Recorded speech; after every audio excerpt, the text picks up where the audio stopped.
suis ravi de vous accueillir dans ma cuisine. Tout d'abord, j'espère que vous allez tous bien. Et en cette période difficile, nous avons voulu partager avec vous le comment savoir faire un bon café à la maison. Pour cela, vous avez besoin de différents éléments. Donc moi aujourd'hui, j'ai choisi de prendre une cafetière à l'italienne. Vous avez besoin d'un moulin à café, électrique ou manuel en fonction de ce que vous disposez. Du café en grains. Alors aujourd'hui, moi j'ai pris du café en grains de nos torréfacteurs Félican Rouge en commerce équitable et bio parce que c'est tendance. De l'eau, la tasse à café et une petite cuillère. Votre cafetière à l'italienne, elle est composée de 3 éléments.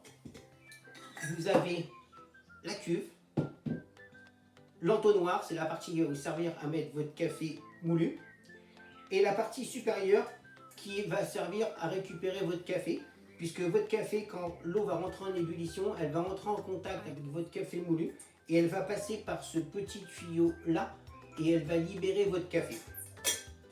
Alors, votre cuve, vous avez un petit élément qui s'appelle une valve de sécurité.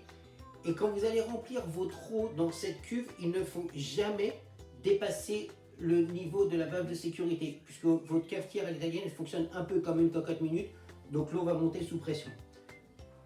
L'eau, moi j'utilise de l'eau filtrée et chaude, parce que chaude, quand je vais mettre mon café à chauffer sur ma plaque, ce qui va se passer, c'est que quand mon eau étant déjà chaude, ça va éviter qu'elle mette trop longtemps à chauffer et qu'elle commence à brûler mon café. Et votre café n'aura pas un goût de brûlé en utilisant de l'eau chaude. C'est une petite astuce.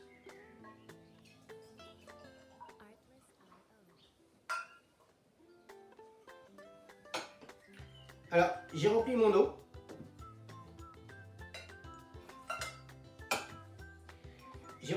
Je vais récupérer maintenant mon café.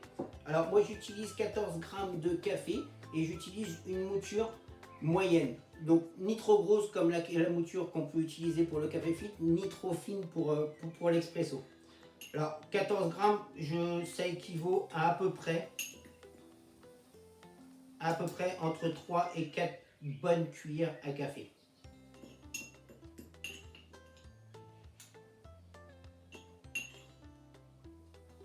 Voilà, j'ai rempli mon café. Alors surtout je ne tasse pas, je vais juste simplement tapoter comme ça, tout autour, pour bien le légaliser. Vous voyez que là maintenant j'ai mis ma mouture avec mon café. Donc ce que je vais faire, je vais simplement faire ce geste là sur le dessus, pour vraiment enlever toutes les impuretés que je pourrais avoir sur le rebord, puisque ce rebord là, il va venir en contact avec le joint que vous avez juste ici, sur votre cafetière à l'italienne, ce qui va faire votre étanchéité. Je resserre. Alors, je serre quand même fort. Et je vais aller mettre mon café à chauffer. Et on se retrouve dans 2 petites minutes.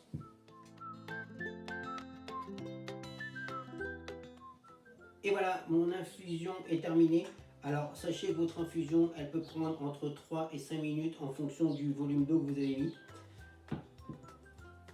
J'ai plus qu'à me servir.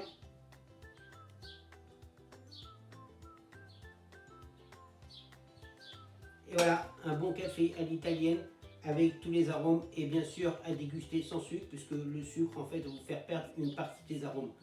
Je vous souhaite à tous une bonne dégustation. Portez-vous bien, à bientôt, merci.